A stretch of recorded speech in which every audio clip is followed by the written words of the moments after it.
Hello everyone, स्वागत है आप सबका आपके अपने चैनल sscupscpdf.com पे। तो गाइज, आज के सेशन में हम बात करने वाले हैं आपके टेस्ट के बारे में जो कि आज आपके लिए कंडक्ट कराया गया था।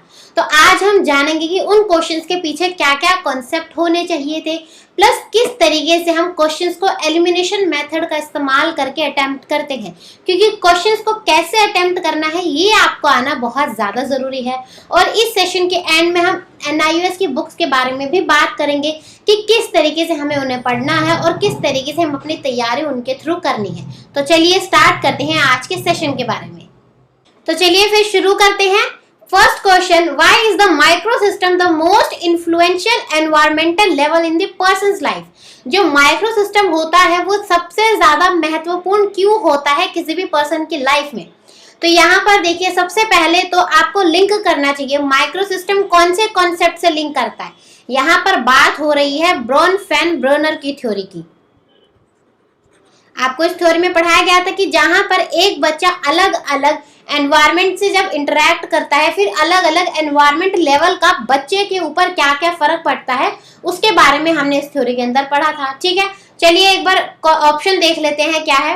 फर्स्ट ऑप्शन है कि ये एक ऐसा सिस्टम है जहां पर बच्चा सबसे ज्यादा कांटेक्ट करता है, डायरेक्ट कांटेक्ट करता है। यस, माइक्रो सिस्टम हमें यही बताता है कि इसके अंदर वो पर्सन्स या वो फैक्टर्स आते हैं जहां पर बच्चा खुद जाके उनके साथ इमीडिएट इंटरेक्शन करता है। तो ऑप्शन ए यहाँ पर आपका बिल्कुल सही आंसर है। अच्छा चलिए बच्चों, एक बार ना अपनी इस थ्योरी को थोड़ा सा रिवाइज कर लेते हैं, क्योंकि मैं हर बार क्या कहती हूँ आपको कि हमारा मकसद क्या होता है टेस्ट का। एक कि आपके कॉन्सेप्ट कितने क्लियर हैं वो जानना, दूसरा साथ के साथ आपके रिवीजन होना, क्योंकि जितने ज्यादा आपके कॉन्सेप्ट ब्रशअप होंगे उतने ही ज्यादा आपके कॉन्सेप्ट एग्जाम के लिए पक्के होंगे। ठीक है, चलिए एक बार रिवाइज कर लेते हैं। हमने अलग अलग लेवल्स की बात करी थी इसमें। ठीक है, पहला लेवल हमने बात करा था माइक्रो सिस्टम, जहां पर बच्चा इमीडिएट इंटरेक्शन करता है, यानी जहां पर बच्चा खुद जाके इंटरेक्ट करता है। देन अगला था मीजो सिस्टम। मीजो सिस्टम में जहां पर बच्चे के दो माइक्रो सिस्टम आपस में इंटरेक्ट करें, जैसे कि बच्चे के माता पिता और बच्चे के जो दोस्त है वो आपस में जब मिलते हैं तो वो कहलाता है मीजो सिस्टम। इसके बाद नेक्स्ट आता है एक्सो सिस्टम। एक्सो सिस्टम में वो चीजें आती हैं जो बच्चे के ऊपर इनडायरेक्ट इम्पैक्ट डालती हैं, यानी कि बच्चे के ऊपर कहीं और कुछ जो चीजें हो रही हैं उसका फर्क बच्चे के ऊपर पड़ता है, जैसे कि किसी पेरेंट का जो है ट्रांसफर हो गया, वो इसका एग्जाम्पल है। नेक्स्ट इसके बाद आता है मैक्रो सिस्टम।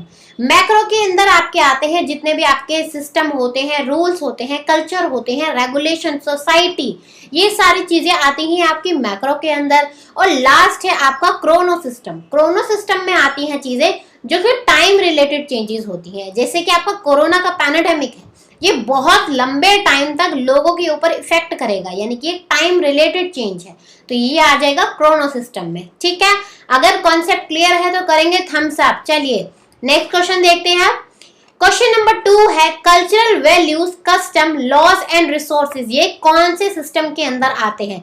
देखिए, अभी हमने पूरी थ्योरी को रिवाइज किया है, तो हमने क्या बात करी थी कि culture, values, custom, laws, resource या फिर सोसाइटी, ये सब आते हैं बच्चों आपके मैक्रो सिस्टम के अंदर। तो ऑप्शन सी आपका बिल्कुल सही हो जाएगा। ठीक है, अच्छा चलिए, जो बच्चे हिंदी मीडियम से रिलेट करते हैं, बच्चों जो सिस्टम होते हैं या फिर जो डिसेबिलिटीज होती हैं, इन सब के नेम ना आप इंग्लिश में ही याद करिए तो कंफर्टेबल ज्यादा रहेंगे, क्योंकि ये इंग्लिश में ही थे, हिंदी में भी कन्वर्ट करें तो सेम ऐसे ही लिखा जाता है। तो मतलब ये मत सोचना है कि इसका हिंदी में ट्रांसलेशन नहीं करा गया है। ठीक है, नेक्स्ट क्वेश्चन की तरफ आते हैं। Question number 3, Mrs. McIntosh wants a student to compare and contrast two Native American folk tales and the cultures each represent. At which level of thought is Mrs. McIntosh asking her student to work according to Bloom taxonomy? यहाँ पर एक teacher की बात हो रही है, उन्होंने बोला कि वो चाहती हैं कि उनके बच्चे अमेरिका के दो प्रकार के कल्चर, उनके बीच में डिफरेंशिएट करें और मतलब बेसिकली उनके बारे में पता लगाए। तो ब्लूम टैक्सोनॉमी के हिसाब से यहाँ पर कौन से लेवल की बात हो रही है? ठीक है, ऑप्शंस देखेंगे। Option A remembering, option B understanding, option C analysing and option D all of the above. अब ध्यान से देखिए, यहाँ पर क्या बोला गया कि जो मैकिन्टोश है वो चाहती है कि बच्चे आपस में तुलना करें। अब तुलना करने के लिए क्या करना होगा, रिमेंबर तो नहीं करेंगे, रिमेंबर में तो बेसिकली चीजें बस याद आती हैं, अंडरस्टैंडिंग में चीजें समझते हैं, यहाँ पर समझने की भी बात नहीं हो रही है। और ऑप्शन सी है एनालाइज करना, यानी कि जब आप डीप में जाके स्टडी करते हैं किसी भी चीज के बारे में, उसके सारे एस्पेक्ट्स के बारे में पढ़ते हैं, तो वही चीज होती है एनालाइज। तो यहाँ पर देखिए एनालाइज बिल्कुल सही आंसर लग रहा है। क्यों? क्योंकि यहाँ पर बात हो रही है दो कल्चर के बारे में, उनके बारे में पॉइंट्स इकट्ठे करने की। तो यहाँ पर जो पर्सन है वो एनालाइज करेगा, तो ऑप्शन सी यहाँ पर आपका बिल्कुल सही होगा। चलिए एक बार ब्लूम टैक्सोनॉमी भी रिवाइज कर लेते हैं। इसमें आपके लिए उन्होंने 6 लेवल की बात करी थी। 3 लेवल को उन्होंने रखा गया था आपके लिए लोअर थिंकिंग स्किल्स में, और बाकी 3 को रखा गया था हाई ऑर्डर थिंकिंग स्किल्स में। ठीक है, अब चलिए एक बार रिवाइज कर लेते हैं कि कौन से के अंदर कौन सा था। लोअर के अंदर सबसे पहला आपका आता है रिमेंबर, यानी कि जहां पर बेसिकली चीजें याद रखने की बात होती है, बेसिकली बस आपको यहाँ पर चीजें रिकॉल करनी होती है। नेक्स्ट यहाँ पर होता है अंडरस्टैंडिंग, जहां पर आपको चीजें समझ आने की बात होती है, जैसे कि आपको इवापोरेशन का प्रोसेस समझ आ चुका है, वो आएगा अंडरस्टैंडिंग के अंदर। अगला होता है यहाँ पर अप्लाइंग, जहां पर बच्चे ने जो चीज सीखी है या फिर किसी चीज को वो अप्लाई करके देखता है, खुद कर देखता है चीजों को। ठीक है, ये सब आती हैं आपके लोअर स्किल्स में। अब बात कर रहे हैं हाई ऑर्डर स्किल्स में कौन सी चीजें आती हैं। तो हाई ऑर्डर स्किल्स में बच्चों सबसे पहला आता है एनालाइज करना, जहां पर आप अच्छे से पढ़ के उसके बारे में एनालाइज करते हैं, उसके बारे में सारे कॉन्सेप्ट्स निकालते हैं, डीप स्टडी करते हैं आप किसी के भी बारे में। ठीक है, नेक्स्ट यहाँ पर आपके लिए आता है इवैल्यूएशन, जहां पर आप दो चीजों में तुलना करते हैं, उनका एक आप कह सकते हैं रिजल्ट निकालते हैं। थोड़ा सा ना पेन वर्क नहीं कर रहा है तो आप थोड़ा सा एडजस्ट कर लेना। ठीक है, इसके बाद जो लास्ट आता है वो आता है क्रिएट करना, यानी कि जहां पर बच्चा अपनी जितनी भी उसके पास नॉलेज है, इंफॉर्मेशन है, उसका इस्तेमाल करके कुछ नया बनाता है, उसको हम बोलते हैं क्रिएट। तो बेसिकली यहाँ पर दो में उन्होंने जो है डिवाइड करा था थिंकिंग लेवल को, एक था उनका लोअर लेवल और दूसरा था उनका हायर लेवल। ठीक है, तो आंसर यहाँ पर हो जाएगा ऑप्शन सी, यानी कि एनालाइज करना। ठीक है, अब आगे बढ़ते हैं क्वेश्चन नंबर 4 की तरफ।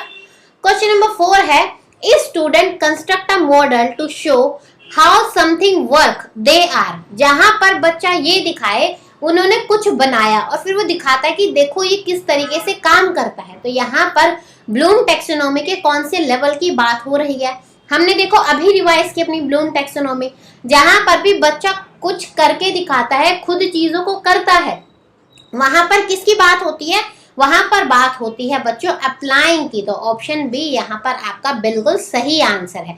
ठीक है, आगे बढ़े। अगर अभी तक कोई डाउट है तो बच्चे बताएंगे, अगर नहीं है तो थम्स अप करेंगे कमेंट सेक्शन में कि हाँ अभी तक की सारी चीजें क्लियर है। ठीक है, चलिए आगे बढ़ते हैं। क्वेश्चन नंबर 5 है, a child with normal intelligence shows difficulty in reading and comprehending language. It indicates that the child is showing symptom of. एक बच्चा जिसका सामान्य बुद्धि है, नॉर्मल इंटेलिजेंस है, वो बच्चा पढ़ने में और लैंग्वेज को समझने में दिक्कत दिखाता है। तो यहाँ पे आपको बच्चे की कौन सी लर्निंग डिसेबिलिटी के बारे में पता चलता है। ठीक है, ऑप्शन ए डिसग्राफिया। चलिए अब इनको भी साथ में रिवाइज कर लेते हैं। डिसग्राफिया तो होती है जहां पर राइटिंग से रिलेटेड चीजें होती हैं, तो ये गलत हो जाएगा। डिसकैलकुलिया जहां पर कैलकुलेशन मैथ्स नंबर से रिलेटेड होती है, तो ये भी गलत हो जाएगा। डिस्प्रैक्सिया जहां पर मोटर एक्टिविटीज से रिलेटेड प्रॉब्लम होती है, तो ये भी गलत हो जाएगा। और लास्ट ऑप्शन है आपका डिसलेक्सिया। डिसलेक्सिया जहां पर बच्चे को पढ़ने में, लैंग्वेज को समझने में दिक्कत होती है, वो कहलाता है आपका डिसलेक्सिया। तो ऑप्शन डी यहाँ पर आपका बिल्कुल करेक्ट होगा। ठीक है, अच्छा यहाँ पर ना मैं कंफ्यूजन क्लियर कर देती हूँ जो कि अक्सर बच्चों को हो जाती है दो डिसेबिलिटीज के बीच में। पहला तो है यहाँ पर डिसलेक्सिया और दूसरा होता है यहाँ पर डिस्फेजिया।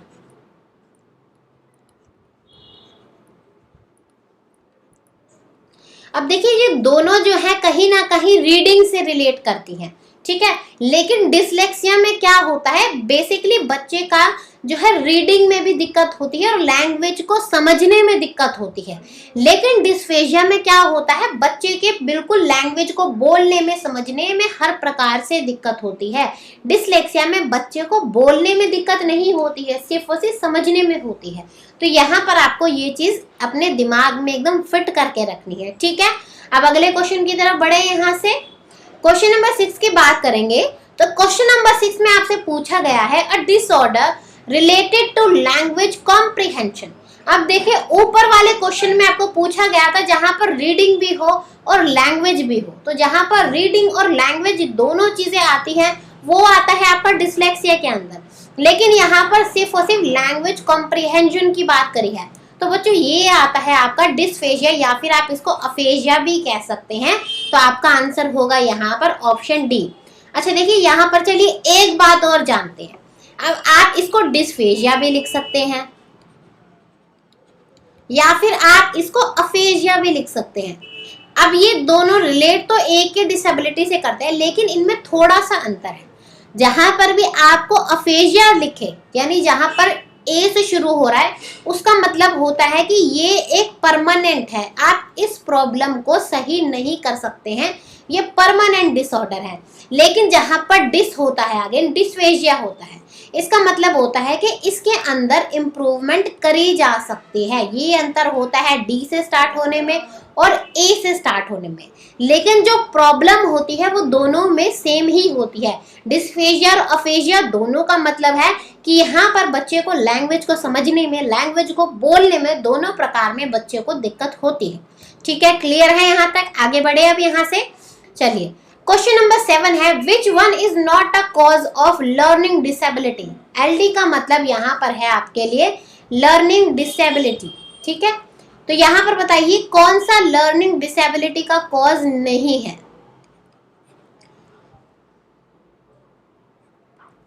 तो पहला है लैक ऑफ एक्सरसाइज, दूसरा है हेरिडिटी, तीसरा है प्रॉब्लम एट बर्थ एंड चौथा है आपके लिए हेड इंजरी। अब देखिए हेरिडिटी या फिर जन्म के दौरान कोई प्रॉब्लम हुई है या फिर जो हेड इंजरी हुई है, वो तीनों कहीं ना कहीं आपके लर्निंग डिसेबिलिटी होने का कारण हो सकते हैं। लेकिन अगर कोई बच्चा एक्सरसाइज नहीं कर रहा तो उसकी वजह से कोई लर्निंग डिसेबिलिटी कैसे हो सकती है, तो पॉसिबल ही नहीं है। तो यानी यहाँ पर ऑप्शन ए आपका बिल्कुल सही आंसर होगा, वो होगा लैक ऑफ एक्सरसाइज। ठीक है, चलिए क्वेश्चन नंबर 8 देखते हैं। Kohler's ape experiment demonstrated what type of cognitive experience. Kohler ने एक एक्सपेरिमेंट किया था एप्स के ऊपर, उसमें किस प्रकार के कॉग्निटिव डेवलपमेंट के बारे में बात करी गई थी। पहला कॉग्निटिव लर्निंग, दूसरा इनसाइट एक्सपोजर, तीसरा ट्रायल एंड एरर लर्निंग और चौथा है इनसाइट लर्निंग।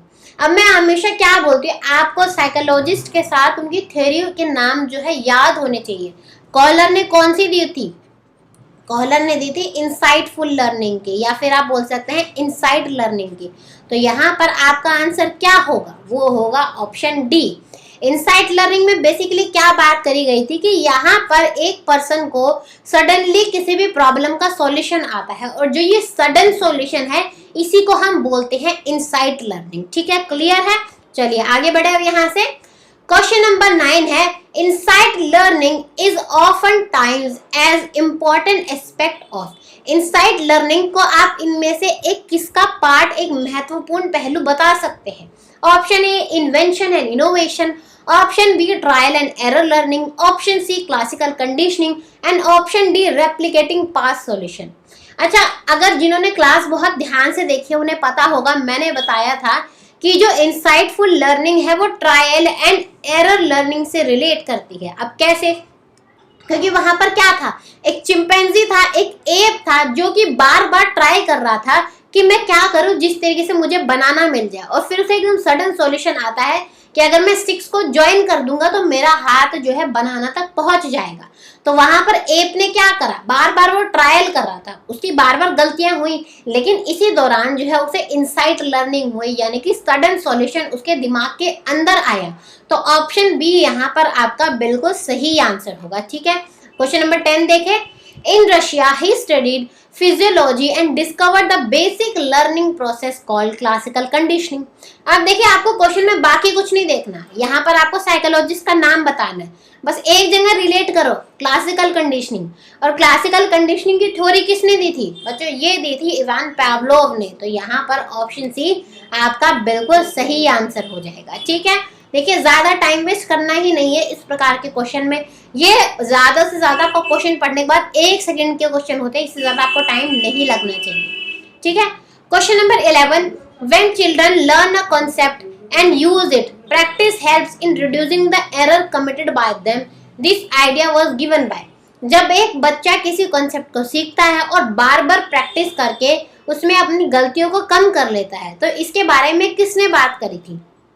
पहला थॉर्नडाइक ने बात करी थी, अगला पियाजे ने बात करी थी, वॉटसन ने बात करी थी, या फिर वाइगोट्स्की ने बात करी थी।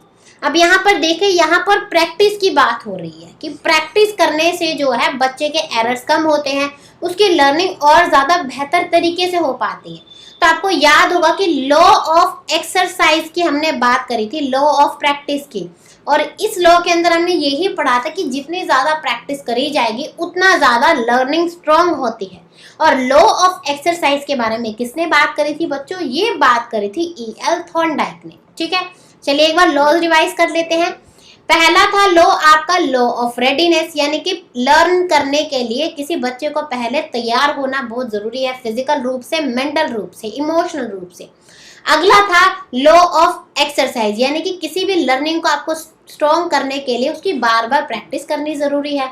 अगला था आपका लॉ ऑफ इफेक्ट, यानी कि जिस लर्निंग का आपका परिणाम पॉजिटिव होता है आप उसी लर्निंग को बार बार करने की कोशिश करते हैं। अगर किसी लर्निंग का परिणाम पॉजिटिव नहीं होगा तो आप उस लर्निंग को नहीं करते हैं। देखिए, ये तो थे आपके मेन लॉज, लेकिन इसके अलावा आपके कुछ सबऑर्डिनेट लॉज भी होते हैं, वो क्लास में नहीं बताए गए थे, लेकिन मैं आपको यहाँ पे बता रही हूँ क्योंकि बाय चांस अगर यहाँ से भी आपके लिए कोई क्वेश्चन आ जाता है, क्योंकि अब ने DSSB ने अपना लेवल बहुत ज़्यादा इंक्रीज कर दिया, तो हमें कोई भी चीज़ नहीं छोड़नी है। ठीक है, तो अब हम यहाँ पे सबऑर्डिनेट लॉज के बारे में भी बात कर लेते हैं एक बार कि उन्होंने कौन कौन से सबऑर्डिनेट लॉज के बारे में बात करी थी।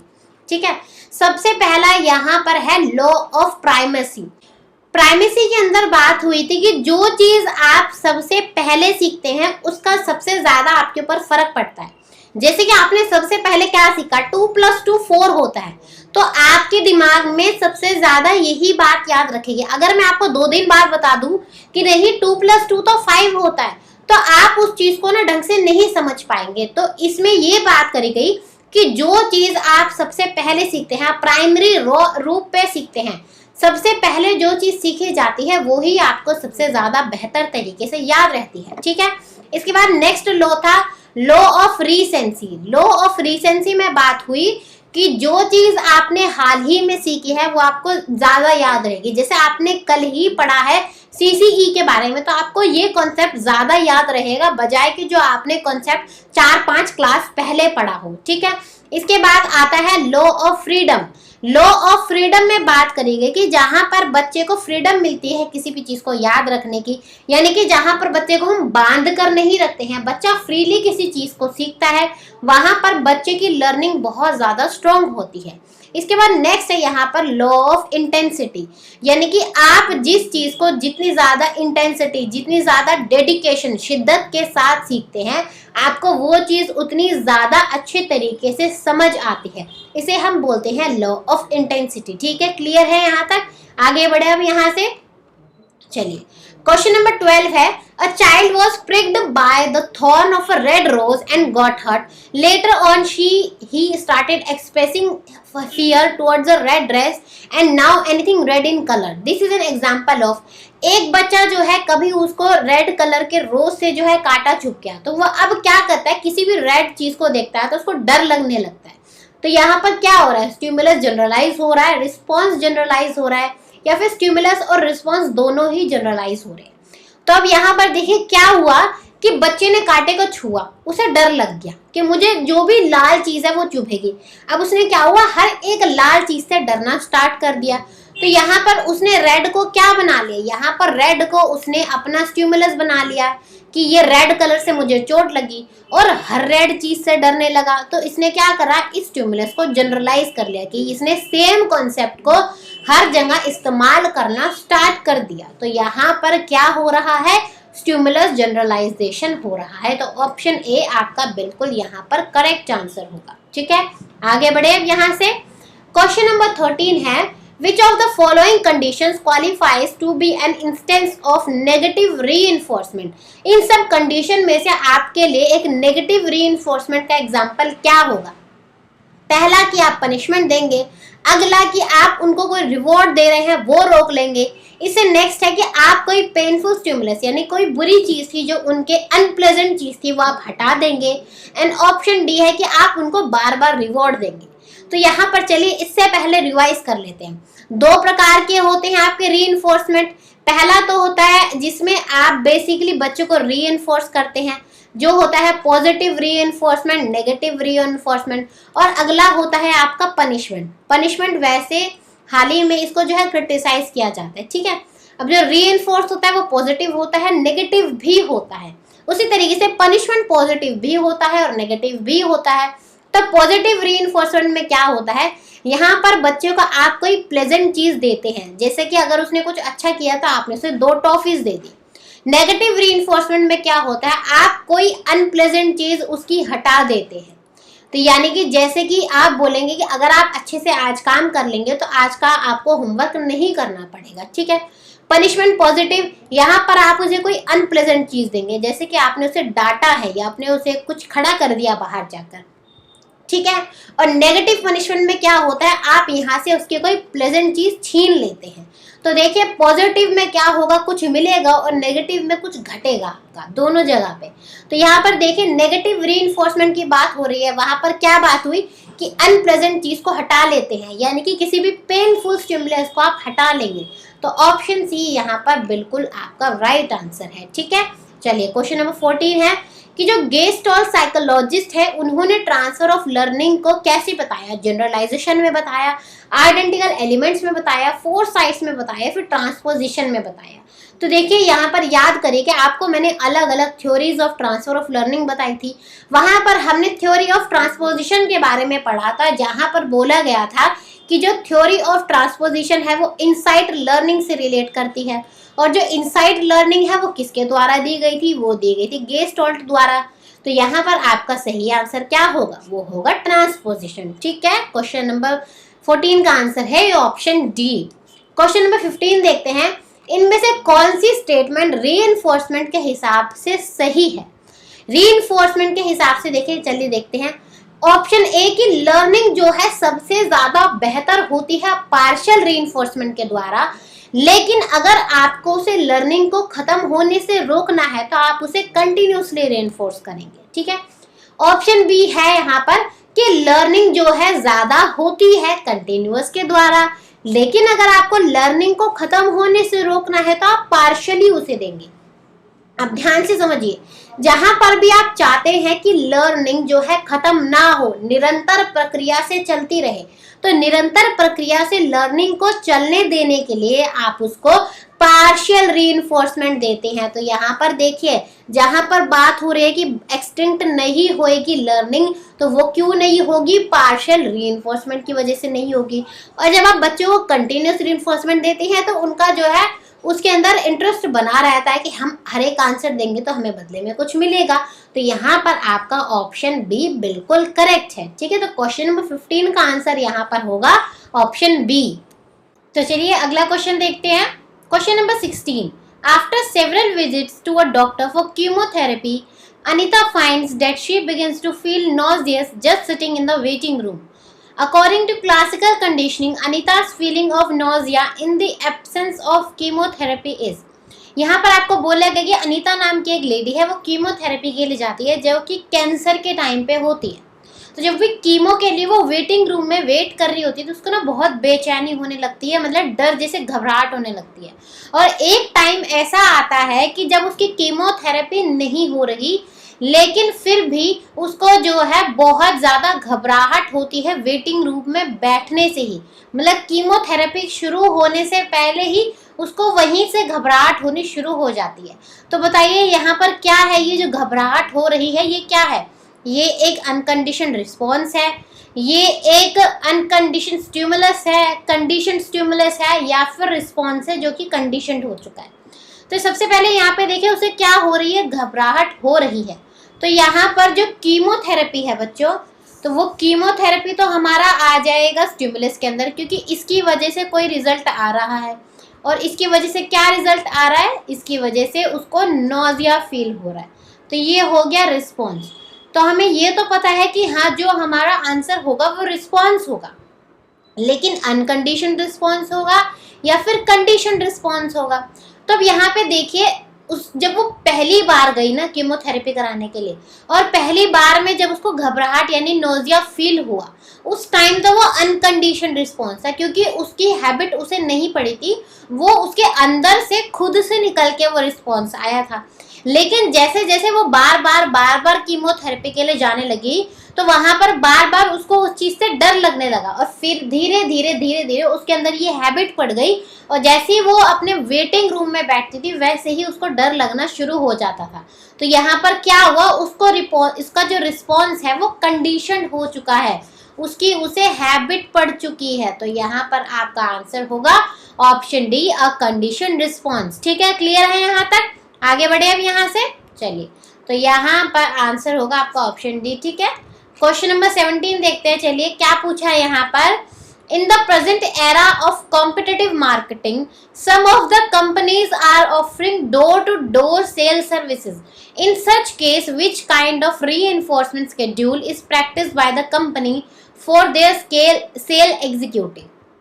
अब आपको पता है कि आजकल क्या है, हर जगह डोर टू डोर जो है लोग सामान बेचने जाते हैं, और उनके सेल्समैन को जो कंपनी है वो इंसेंटिव देती है। लेकिन किस प्रकार का इंसेंटिव, किस प्रकार का रीइंफोर्समेंट देती है?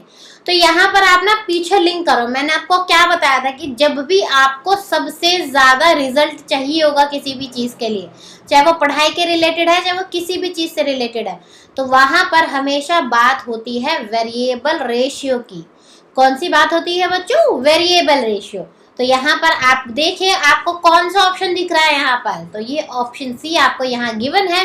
वेरिएबल रेशियो अगर फॉलो होगा, यानी कि अलग अलग टाइम पे, अलग अलग टाइम पीरियड पर अगर उसको जो है इंसेंटिव दिया जाएगा, तभी जाके उसका सबसे बेहतर रिजल्ट हमें देखने के लिए मिलेगा। ठीक है, चलिए आगे बढ़े यहाँ से।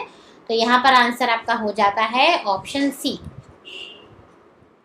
चलिए नेक्स्ट देखते हैं, question number 18। Mister A, a shoe salesman, is paid every week. एक पर्सन है ए जो कि शू का सेलमैन है, उसे हर हफ्ते पैसा मिलता है, इंसेंटिव मिलता है कह लीजिए। और एक है मिस्टर बी जिसको हमेशा कमीशन मिलता है एक पेयर जब वो जूता बेचता है उसके बाद। तो आपको बताना है मिस्टर ए को कौन सा रीइंफोर्समेंट मिल रहा है और मिस्टर बी को कौन सा मिल रहा है। तो आप यहाँ पर देखिए मिस्टर ए को कब मिल रहा है, एवरी वीक मिल रहा है। तो यहाँ पर क्या है, इंटरवल पे मिल रहा है। पहली बार तो टाइम फिक्स किया गया है तो इंटरवल है, और कैसा टाइम है, यहाँ पर एवरी वीक है, तो यानी यहाँ पर क्या हुआ, फिक्स्ड इंटरवल हो गया। चलिए अब नेक्स्ट देखते हैं। और जो मिस्टर बी है उसको कैसे कमीशन मिल रहा है, हर एक पेयर जूता सेल करने के बाद। तो यहाँ पर उसे क्या है, रिस्पॉन्स के बाद मिल रहा है, यानी एक काम करने के बाद मिल रहा है। तो यहाँ पर कैसे मिल रहा है, उसे रेशियो के अंदर मिल रहा है। लेकिन यहाँ पर उसकी रेशियो क्या है, फिक्स है। जैसे ही आप एक जूता बेचेंगे आपको हम जो है इंसेंटिव देंगे। तो यहाँ पर कौन सा होगा, fixed interval and fixed ratio. तो यहाँ पर देखिए आपका कौन सा है, ये ऑप्शन बी बिल्कुल यहाँ पर करेक्ट है। ठीक है, आगे बढ़े अब यहाँ से। क्लियर है? अगर क्लियर है तो बताएंगे, और अगर नहीं है तो वहीं पे अपना डाउट पूछेंगे। ठीक है, माइंड में हल्का सा भी कंफ्यूजन आपके लिए नहीं रहना चाहिए। चलिए क्वेश्चन नंबर 19 की बात करते हैं। The psychotherapist recommended the procedure of systematic desensitisation to Shraddha for overcoming her fear of cats. The psychotherapist recommended, यहाँ पर एक श्रद्धा नाम की लेडी है जो कि किसी साइकेट्रिस्ट के पास जाती है, उसको कैट से बहुत ज्यादा डर लगता है। तो जो साइकेट्रिस्ट है वो उसका डर कम करने के लिए वो कौन सी यहाँ पर चीज को अपनाएंगे, क्लासिकल कंडीशनिंग को अपनाएंगे, ऑपरेंट कंडीशनिंग को अपनाएंगे, डिलेड कंडीशनिंग को अपनाएंगे या फिर बैकवर्ड कंडीशनिंग को अपनाएंगे। अब देखो मैंने आपको एक ट्रिक बता दी कि आपको पूरा क्वेश्चन समझने की ज्यादा नीड ही नहीं पड़ेगी, आपको फट से कैसे आंसर पता चल जाएगा। यहाँ पर देखिए क्या वर्ड दिख रहा है आपको, फियर ऑफ कैट्स। फियर से रिलेटेड एक एक्सपेरिमेंट किया गया था जो कि लिटिल एल्बर्ट था, उसके बारे में मैंने आपको बताया था ना कि एक छोटे बच्चे को रैबिट से डर उसके अंदर सिखाने के लिए कि रैबिट से उसे डर लग जाए, तो एक एक्सपेरिमेंट किया गया था जो कि करा गया था बच्चों वॉटसन द्वारा। तो जो ये वॉटसन में जो फियर का एक्सपेरिमेंट है उसको किस श्रेणी के अंदर रखा था हमने, उसको हमने रखा था बच्चों क्लासिकल कंडीशनिंग के अंदर, क्योंकि हमने जब इस थ्योरी के बारे में पढ़ा था जब भी हमने वॉटसन के लिटिल एल्बर्ट एक्सपेरिमेंट के बारे में भी पढ़ा था। तो अब देखिए फियर से सीधा रिलेट करेंगे, जो फियर वाला एक्सपेरिमेंट है वो किससे रिलेट करता है, वो रिलेट करता है क्लासिकल कंडीशनिंग से। तो आपका आंसर हो जाएगा यहाँ पर ऑप्शन ए। मतलब कि ये तो मैंने आपको एक्सप्लेन किया, लेकिन जैसे आपको फियर दिखे तो अब मैंने दिमाग में ले आना कि हाँ क्लासिकल कंडीशनिंग इसका आंसर होगा, ठीक है। तो चलिए आंसर अभी आगे बढ़ते हैं, क्वेश्चन नंबर 20 देखते हैं। 20 है to enable student to make conceptual changes in their thinking a teacher should. अगर कोई टीचर चाहती है कि उसके माइंड में जो कॉन्सेप्ट्स बने हुए हैं, मैं चाहती हूँ कि उसके कॉन्सेप्ट में कुछ बदलाव आए, तो टीचर क्या करेगी, उसे रिवॉर्ड्स देगी ताकि वो अपनी थिंकिंग को चेंज कर ले, या फिर बच्चे को डिस्करेज करेगी कि तुम मेरी सुनो और जो मैं बोल रही हूँ वो चीज मानो, या फिर वो बोलेगी कि मतलब सिंपल उन्होंने लेक्चर के थ्रू समझा दे, देखो ये जो तुमने सीखा था वो गलत था, जो मैं तुम्हें बता रही हूँ वो सही है। या फिर ऑप्शन डी कि जो टीचर है बच्चे के सामने बिल्कुल क्लियर एक्सप्लेनेशन रखेगी, अच्छे से उसे डिस्कस करेगी, बच्चे को समझाएंगी कि देखो जो आपने कॉन्सेप्ट अपने दिमाग में बना रखे हैं उनके अंदर कुछ गड़बड़ है, मैं आपको अच्छे से एक्सप्लेन करती हूँ कि इसकी जगह क्या चीज़ें आनी चाहिए थी। तो यहाँ पर देखिए, यहाँ पर ना तो बी सही है क्योंकि बच्चे को डिस्करेज करना नहीं है, लेक्चर मेथड के थ्रू बताओगे तो बच्चे को क्लियर नहीं होएगा। लेकिन अब देखिए रिवॉर्ड देके भी बच्चों को समझाया जाता है, लेकिन यहाँ पर बच्चे के कॉन्सेप्ट चेंज होने की बात हो रही है। तो यहाँ पर आप देखिए जो ऑप्शन डी है वो बहुत ही ज़्यादा बेहतर आंसर है, क्योंकि यहाँ पर जो टीचर है वो बच्चे के साथ डिस्कस करेगी और उसको प्रॉपर तरीके से एक्सप्लेन करेगी चीज़ों को। तो यहाँ पर जो आपका ऑप्शन डी है वो बिल्कुल सही होगा, ठीक है। चलिए तो ऑप्शन डी हो गया आपका आंसर। नेक्स्ट बढ़ते हैं 21 question. Progressive education is associated with which of the following statement, कि जो प्रोग्रेसिव एजुकेशन है वो इनमें से किससे रिलेट करता है, ठीक है। Option A teacher are the originators of information authority, कि जो टीचर है उसी से सारी इंफॉर्मेशन निकलती है, टीचर के पास ही सारी अथॉरिटी होती है। दूसरा है knowledge is generated through direct experience and collaboration, कि जो नॉलेज है वो बच्चा खुद अपने हाथों से करके सीखता है या फिर आपस में मिलजुल कर जो है बच्चे नॉलेज को गेन करते हैं। ऑप्शन सी कि लर्निंग एक सीधे रास्ते पे चलती है जहां पर बच्चे को क्या करना है, नॉलेज गेन करनी है, फैक्ट्स जो है याद करने हैं और स्किल्स में मास्टरी करनी है। ऑप्शन डी यहाँ पर है कि एग्जाम की बात हो रही है। तो आप देखिए प्रोग्रेसिव एजुकेशन में मैंने किसके बारे में बात करी थी, सबसे पहले रिवाइज करते हैं। इसको किसने दिया था बच्चों, जॉन डुवे ने दिया था। जॉन डुवे ने क्या बात करी थी इसके अंदर कि बच्चे कैसे सीखते हैं, बच्चे सीखते हैं लर्निंग बाय डूइंग के थ्रू। जब बच्चे हैंड्स ऑन एक्टिविटीज करते हैं तो बच्चे की जो लर्निंग है वो और ज़्यादा अच्छे से स्ट्रॉन्ग हो पाती है। तो हैंड्स ऑन एक्टिविटीज यानी कि जब बच्चा खुद करके सीखे, तो बच्चा कब खुद करके सीखता है, जब वो डायरेक्ट एक्सपीरियंस करे चीज़ों को और एक साथ मिल के चीज़ों को सीखता है, तभी बच्चा जो है अच्छे से नॉलेज को गेन करता है।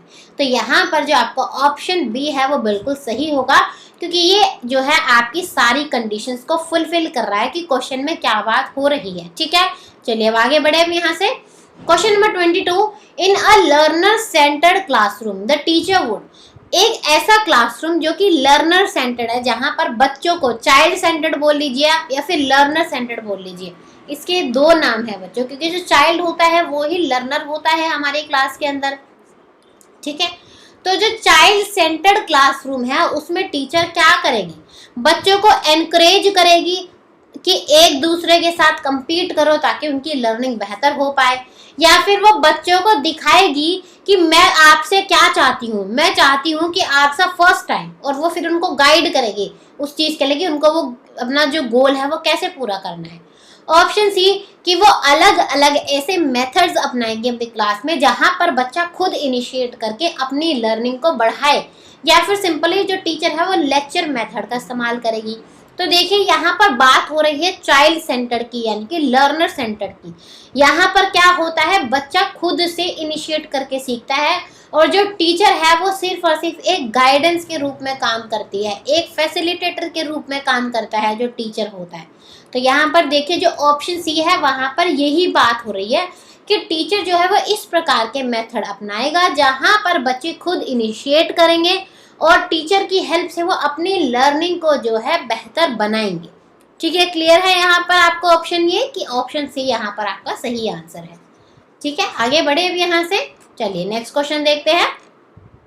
Question number 23, which one of the following statement best describes why children should be encourage to ask question in the class. आप बताइए, आपको 4 स्टेटमेंट दी है। ठीक है, आपको बताना है कि किसके हिसाब से बच्चों को है ज्यादा से ज्यादा क्वेश्चन जो है पूछने चाहिए, इनके हिसाब से क्या सही है। सबसे पहला कि क्वेश्चन की वजह से बच्चों की क्यूरियोसिटी बढ़ती है। ऑप्शन बी, क्वेश्चन की वजह से जो है बच्चे आपस में इंटरैक्ट करते हैं, बच्चों के कॉन्सेप्ट क्लियर होते हैं। ऑप्शन सी कि बच्चों को ज़्यादा प्रैक्टिस कर इससे मिल जाती है ताकि वो अपने लैंग्वेज स्किल्स को इम्प्रूव कर सके। या फिर ऑप्शन डी कि इससे बच्चों को ये महसूस कराया जाता है कि देखो आपके अंदर ना कुछ कमी है, आपको ये क्वेश्चन का आंसर नहीं पता, इसका मतलब आपको ये कॉन्सेप्ट क्लियर नहीं है, दोबारा से पढ़ो। तो देखिए डी ऑप्शन तो बिल्कुल गलत हो जाएगा, तो ऐसा तो बिल्कुल नहीं करना क्वेश्चन के थ्रू। सी ऑप्शन सिर्फ लैंग्वेज स्किल्स नहीं डेवलप होती हैं, और भी ज़्यादा बड़ा रोल होता है क्वेश्चंस पूछने का क्लास में। ठीक है, इसके बाद ए और बी है कि बच्चों में क्यूरियोसिटी बढ़ेगी, ये भी सही हो सकता है। और ऑप्शन बी है कि यहाँ पर बच्चे आपस में इंटरैक्ट करेंगे और इनके कॉन्सेप्ट ज़्यादा क्लियर होंगे। तो आप देखिए क्वेश्चन पूछने से क्यूरियोसिटी बढ़ती है, लेकिन जब आप क्वेश्चन आंसर राउंड बच्चों के साथ करते हैं तो बच्चे एक दूसरे से भी क्वेश्चन पूछते हैं, या फिर हम भी बच्चों से क्वेश्चन पूछते हैं। तो यहाँ पर क्या होता है, हमारा इंटरेक्शन बढ़ता है, और अगर उनकी कोई गड़बड़ है, उनके क्वेश्चन का कोई आंसर गलत है, तो टीचर उसे दोबारा से एक्सप्लेन करती है ताकि उनके कॉन्सेप्ट में जितने भी गैप है वो अच्छे से क्लियर हो पाए। तो यहाँ पर देखिए ऑप्शन बी जो है आपका इसको बिल्कुल फुलफिल कर रहा है जो क्वेश्चन आपको यहाँ पर पूछा गया है। ठीक है, आगे बढ़े अब यहाँ से। तो क्वेश्चन नंबर 24 है, a key feature of a child centred classroom is that in which. आप बताइए इनमें से कौन सी सिचुएशन जो है चाइल्ड सेंटर्ड क्लासरूम से रिलेट करती है। ठीक है, पहला है कि यहाँ पर जो है टीचर का बहुत ज़्यादा कंट्रोल रहता है, टीचर ही हर चीज़ सिखाती है कि किस तरीके से बिहेव करना है, किस तरीके से पढ़ना है। ये तो नहीं होता है child centred classroom. Option B, teacher बताती है कि बच्चों को किस तरीके से बिहेव करना है, और अगर वो टीचर के बताए हुए तरीके से बिहेव करते हैं तो टीचर उन्हें रिवॉर्ड देती है। ठीक है, टीचर जो है सिर्फ गाइड करती है, वो यहाँ पर हर चीज़ फिक्स नहीं करती है बच्चों के लिए। ठीक है, अगला है टीचर का मेन रोल होता है बस नॉलेज बच्चों को दे दो और बच्चों को अलग अलग पैरामीटर में उनको टेस्ट करो। ये भी चाइल्ड सेंटर्ड का फीचर नहीं है। ऑप्शन डी कि जो बच्चे हैं वो टीचर की हेल्प से, यानी कि टीचर की गाइडेंस की वजह से अपनी नॉलेज को खुद कंस्ट्रक्ट करते हैं। तो ये बिल्कुल सही है। लर्नर सेंटर्ड में यही होता है बच्चों, एक तो बच्चा खुद इनिशिएट करके सीखता है, बच्चा अपनी लर्निंग को खुद कंस्ट्रक्ट करता है, और कैसे कंस्ट्रक्ट करता है, टीचर की हेल्प से, टीचर की गाइडेंस से करता है। ठीक है, तो यहाँ पर आपका जो ऑप्शन डी है वो बिल्कुल करेक्ट होगा। ठीक है, आगे बढ़े अब यहाँ से। चलिए अगला क्वेश्चन देखते हैं। कोई डाउट है मन में जो जल्दी से पूछेंगे, नहीं तो थम्स अप करेंगे या फिर बोलेंगे यस मैम अभी तक के सारे क्वेश्चंस क्लियर हैं। ठीक है, question number 25, in the context of education socialisation means. जब आप बात करते हैं सिंपली कि एजुकेशन के मतलब में सोशलाइजेशन का मतलब क्या होता है, तो यहाँ पर देखिए सोशलाइजेशन का मतलब है कि अपने खुद के नियम बनाओ। अपने खुद के नियम बनाना सोशलाइजेशन नहीं होता है। अगला है कि एल्डर्स की रिस्पेक्ट करो, सिर्फ और सिर्फ एल्डर की रिस्पेक्ट करना भी सोशलाइजेशन नहीं होता है। अगला है कि कि जो आपका एनवायरनमेंट है उसके हिसाब से आप एडजस्ट करो, उस एनवायरनमेंट को आप अडेप्ट कर लो, यानी कि उसको अपना लो। यस, ये बिल्कुल करेक्ट है। इसी तरीके का बच्चों एक क्वेश्चन थोड़ा सा लैंग्वेज चेंज करके लास्ट ईयर DSSB के एग्जाम में भी आया था कि सोशलाइजेशन क्या होता है। वहां पर भी ऑप्शन में ये था कि सोशलाइजेशन एक ऐसा प्रोसेस है जिसके थ्रू बच्चे जो है सोसाइटी के हिसाब से अपने आप को ढालते हैं। तो यहाँ पर देखिए ऑप्शन सी में भी आपको कुछ इसी की तरीके की बात की गई है कि बच्चा जो होता है यहाँ पर सोशल एनवायरनमेंट के हिसाब से अडेप्ट करता है एंड एडजस्ट करता है। तो ऑप्शन सी यहाँ पर आपका बिल्कुल करेक्ट है। ठीक है, आगे बढ़े अब यहाँ से। चलिए अगला क्वेश्चन देखते हैं। क्वेश्चन नंबर 26, सोशलाइजेशन में एक टीचर का क्या रोल होता है? टीचर एजेंट होता है, एडमिनिस्ट्रेटर होता है, काउंसलर होता है, फिर सब कुछ होता है। तो आप देखिए मैंने जब आपको सोशलाइजेशन पढ़ाया था तो वहां पर मैंने आपको एक्टिव एजेंट्स के बारे में पढ़ाया था और पैसिव एजेंट्स के बारे में पढ़ाया था। तो बेसिकली मैंने आपको क्या पढ़ाए थे? एजेंट्स पढ़ाए थे कि ये सब क्या है, एजेंट्स होते हैं। तो टीचर भी एजेंट की श्रेणी में ही आता था। तो यहाँ पर जो आपका आंसर हो जाएगा वो होगा ऑप्शन ए, एजेंट।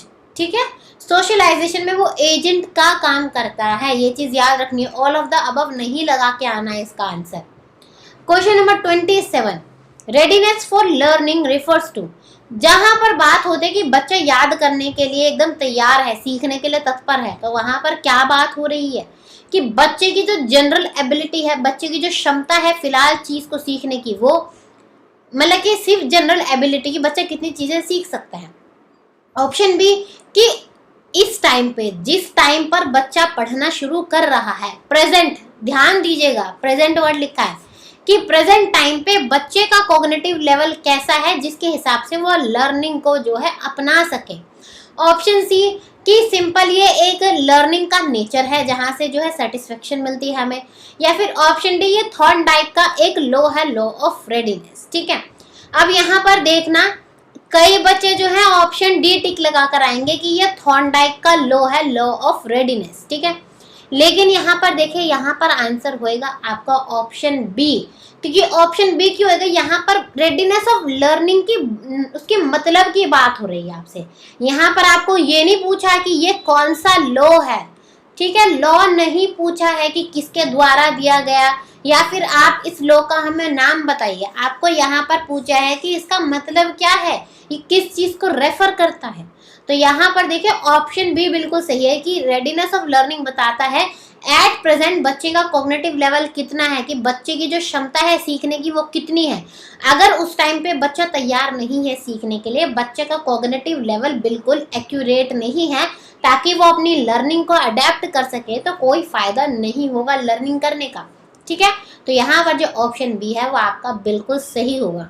चलो अच्छा, एक बार कमेंट सेक्शन में बताएंगे किन किन बच्चों ने इसका ऑप्शन डी आंसर टिक किया था। मुझे लगता है कि मतलब किया होगा कुछ बच्चों ने कि मतलब देखती रेडीनेस ऑफ लर्निंग, अच्छा ये तो थॉर्नडाइक का लॉ है तो मैं ये लगा दूं, क्योंकि एग्जाम में ना इसी तरीके से घुमा के क्वेश्चन पूछे जाते हैं। तो क्वेश्चन को समझना, वहां पर क्या पूछा है, वहां पर लॉ का नाम नहीं पूछा, उसका मतलब पूछा है आपसे।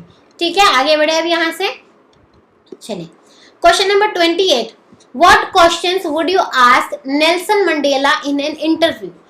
आपको जो है एक सिंपली क्वेश्चन है कि आप क्या क्वेश्चन पूछेंगे नेल्सन मंडेला से एक इंटरव्यू में। तो ये ब्लूम के टैक्सोनॉमी में किससे रिलेट करता है।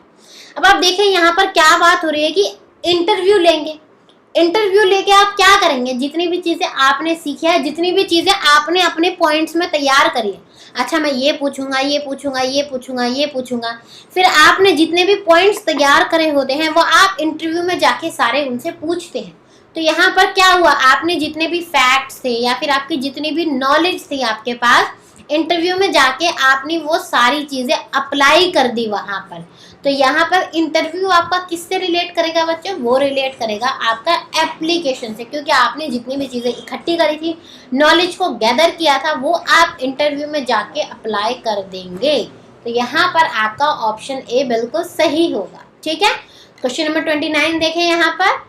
क्वेश्चन नंबर 29 है, in learning disabilities the name of mathematical disorder. यह तो बहुत ही ज्यादा इजी क्वेश्चन है, जहां पर भी बात हो मैथ, नंबर, किस किस की बात हो बच्चों, मैथ्स की, नंबर की, कैलकुलेशन की। तो जहां पर भी आपको बच्चों इन तीनों से रिलेटेड कोई भी चीज देखने को मिले और पूछा जाए कि कौन से डिसऑर्डर से रिलेट करते हैं, तो ये सब कैलकुलेशन से, मैंने बताया था ना, कैलकुलेशन से याद रखना इन चीजों को। तो बच्चों इसका आंसर क्या होगा? इसका आंसर होगा आपका डिसकैलकुलिया। ठीक है, तो ऑप्शन नंबर सी यहाँ पर आपका बिल्कुल सही है। चलिए 29 क्वेश्चन हो गए हैं, बस एक क्वेश्चन और बच गया, आज का लास्ट क्वेश्चन। चलिए, what is insight learning? Insight learning क्या है? बहुत ही इजी क्वेश्चन है, बेसिकली आपको बस इसका मतलब बताना है। तो यहाँ पर आई होप सो बस आपको एक आंसर ढूंढना है। इनसाइट लर्निंग का क्या मतलब होता है? जहां पर भी आपको किसी भी प्रॉब्लम का सडन सॉल्यूशन मिलता है। सडन सॉल्यूशन मतलब कि जहां पर भी आपको इमीडिएटली किसी भी चीज का आंसर मिलता है, वो होता है इनसाइट लर्निंग। तो यहाँ पर देखिए ऑप्शन बी में इस चीज की बात हो रही है, तो ऑप्शन बी आपका बिल्कुल सही होगा। ठीक है, चलिए, तो सारे क्वेश्चंस हमारे हो चुके हैं आज के 30 क्वेश्चंस हमने सारे अच्छे से समझ लिए हैं कि इनके पीछे के बेसिक कॉन्सेप्ट्स क्या थे आपके, या फिर क्या इनको करने का तरीका होना चाहिए था। अगर किसी बच्चे को कोई भी कंफ्यूजन है तो कमेंट सेक्शन में बात करेंगे। ठीक है, अब यहाँ पर हमें एक बहुत इंपॉर्टेंट चीज डिस्कस करनी है, जो कि मोस्ट ऑफ द बच्चों के डाउट्स आ रहे हैं। तो सेशन खत्म हो गया, ये सोच के चले मत जाना, बहुत इंपॉर्टेंट डिस्कशन अभी बचा है। आपको हमने जो है NIOS की बुक्स को पढ़ने के लिए बताया था। जब हमने स्ट्रेटजी वाली वीडियो आपके लिए प्लान की थी, उसमें हमने क्या बोला था कि पार्ट बी के लिए आपको NIOS, national institute of open schooling, इसकी फुल फॉर्म है ये, इनकी बुक्स आपको DLED की रेफर करनी है एग्जाम के लिए। तो कई बच्चों को प्रॉब्लम आ रही थी कहाँ से करनी है, और मुझे पता था कई बच्चों ने अब तक डाउनलोड करी भी नहीं होगी, तो इसलिए हमने आपको ये लिंक दिया था। तो कई बच्चों की जो है बच्चों ये कंफ्यूजन आ रही है, या फिर उनकी जो है क्वेरी है कि इनको पढ़ने का क्या तरीका होना चाहिए। मैम ये तो पूरी 10 बुक्स हैं, अब ये इतनी बुक्स हम कैसे पढ़ें, मतलब कितना टफ है ये टास्क। तो देखो मैं बताती हूँ कि तरीका क्या होता है। आपको पहले तो ना ये डर खत्म करना है, जो ये आपका फियर है ना कि ये 10 बुक्स है, हम इन 10 बुक्स को कैसे करेंगे, सबसे पहले ये डर खत्म करना है। और ये डर कब खत्म होगा? रीडिंग मारते चले जाओ फटाफट। पहली बार में क्या करना है, बस थोड़ा सा समझने की कोशिश करना, जो चीज लिखी है उसको ध्यान से पढ़ना और समझने की थोड़ी सी कोशिश करना। फटाफट जो है 10 की 10 बुकें खत्म करो। ये मत समझना कि मैंने अच्छा ये एक चैप्टर पूरा पढ़ लिया तो अब मुझे दोबारा नहीं पढ़ना, या फिर एक बार मैंने जब ये चैप्टर पढ़ लिया तो मुझे ये पूरा क्लियर हो गया होगा। ऐसा नहीं होता कभी भी। जब भी आप एग्जाम की तैयारी करते हैं तो आप ये दिमाग में रखना कि एक बार कोई भी चीज पढ़ लेने से वो बिल्कुल क्लियर नहीं होती, वो बिल्कुल आपका कॉन्सेप्ट तैयार नहीं होता है आपके एग्जाम के लिए। तो आपको क्या करना है, पहले सबसे पहले तो 10 की 10 बुक की रीडिंग करनी है आपको, ताकि आपका बुक्स का डर सारा खत्म हो जाए। ठीक है, और थोड़ा सा उन्हें समझते हुए चलना है। फिर दोबारा से सेम प्रोसीजर आपको स्टार्ट करना है। दोबारा से आपको फिर से फर्स्ट बुक की रीडिंग शुरू करनी है। अब आप देखना, जब आप दोबारा से इनकी रीडिंग करनी शुरू करोगे ना, तो आपको ये सारी चीजें पढ़ी हुई लगेंगी, क्योंकि आप ऑलरेडी इनको पढ़ चुके हो। तो आपके जो भी थोड़े बहुत गैप रह गए होंगे ना नॉलेज में, जो चीजें आप भूल चुके होंगे, वो आपके दोबारा से ब्रश अप हो जाएंगी। इसलिए देखो मैं हर बार क्या कहती हूँ, जब भी हम टेस्ट कराते हैं रिवीजन क्या करो। जितनी बार चीजें माइंड में आएंगी, जितनी बार चीजें आंखों के सामने आएगी, उतना ज्यादा आपका कॉन्सेप्ट पक्का होता है। तो पहले क्या करना है, एक बार पूरी रीडिंग कर लेंगे ताकि डर निकल जाए, फिर दोबारा से उनको जो है पढ़ना शुरू करेंगे। और अगर आपको किसी भी जगह कोई चीज समझ नहीं आती है तो आप अपना डाउट हमसे पूछ सकते हैं। आप बेसिकली क्या करना कि आपको कोई टॉपिक समझ नहीं आया तो आप उसकी फोटो क्लिक करके हमें सेंड कर देंगे, तो मैं आपको वो कॉन्सेप्ट क्लियर कर दूंगी, या फिर मैं अपनी जो भी क्लास उस रिलेटेड आगे अगर बनने वाली है, जो टॉपिक हमने अब तक नहीं पढ़ा है, तो मैं उसको उस क्लास में आपको और दोबारा अच्छे से समझा दूंगी। ठीक है, वैसे आपको जो भी पढ़ाया जाता है वो आपको NIOS से रेफर करके ही पढ़ाया जाता है। ठीक है, तो NIOS से डरने की जरूरत नहीं है कि 10 बुक्स है। आप ये सोचो कि आपके सामने ना सिलेबस आपकी पकड़ में आ गया है कि हमें कहाँ से पेपर देखने के लिए मिलेगा। 2018 में भी NIOS से पेपर आया था, और जो 2019 का पेपर है बच्चों, अप्रोक्सीमेट मतलब मैं कम ही बोल रही हूँ, 75% से लेके 80% तक जो आपका पेपर है वो इन्हीं बुक से आया था। तो इसलिए आपके लिए ये बुक्स पढ़नी बहुत ज़्यादा ज़रूरी है। सेल्फ स्टडी मस्ट होती है। कॉन्सेप्ट क्लियर कराना मेरा काम है, क्योंकि कई बार क्या होता है, सिर्फ पढ़ के अपने आप कॉन्सेप्ट क्लियर नहीं होते। कॉन्सेप्ट क्लियर मैं कराऊंगी, लेकिन उनको पक्का आप करेंगे सेल्फ स्टडी करके। ये दोनों चीज होगी तभी जाके एग्जाम क्लियर होगा, नहीं तो एग्जाम क्लियर होने की पॉसिबिलिटी कम हो जाती है या फिर होती ही नहीं है। ठीक है, तो सेल्फ स्टडी करिएगा। और फिर भी कहीं कंफ्यूजन लगती है तो हम आपके लिए यहाँ पर है, आपकी हेल्प करने के लिए हमेशा। ठीक है, तो घबराने की बिल्कुल जरूरत नहीं है, तो सिर्फ और सिर्फ मेहनत करते जाओ। ठीक है, आई होप सब आपकी जो भी कंफ्यूजन थी NIO से रिलेटेड वो आपकी क्लियर हो गई होगी। ठीक है बच्चों, चलिए तो आज का सेशन हमारा यहीं तक था। हमारा डिस्कशन आज हम यहीं पे ख़त्म करते हैं। अब हम मिलेंगे अगली क्लास में, जहाँ से हम दोबारा से अपने कॉन्सेप्ट्स को पढ़ना शुरू करेंगे। ठीक है, अगर बच्चों अच्छा आपको हमारी वीडियो, हमारी क्लास पसंद आई हो तो वीडियो को ज़रूर लाइक किया करो। देखो हम आपके लिए मेहनत करते हैं, अगर आपको हमारी मेहनत पसंद आती है तो हमें पता चलता है कैसे कि आप उसको वीडियो को लाइक करते हैं या फिर आप उसमें कुछ हमारे लिए कमेंट करते हैं। तो इससे हमें ये चीज़ समझ आता है कि यहाँ आपको चीज़ें क्लियर हो रही हैं। ठीक है, प्लस अगर आपके नोन में कोई ऐसा है जो टीचिंग रिलेटेड एग्जाम की तैयारी कर रहा है, चाहे आपके फ्रेंड्स में, रिलेटिव्स में, तो ये चैनल और ये वीडियो ज़रूर उनके साथ शेयर करें, ताकि हमारा परिवार और ज़्यादा बढ़ता जाए और फ्री में हम बच्चों को और ज़्यादा एजुकेशन और हेल्प प्रोवाइड कर सके, गाइडेंस प्रोवाइड कर सके। चलिए मिलते हैं अब अगली क्लास में, तब तक के लिए thank you and good bye.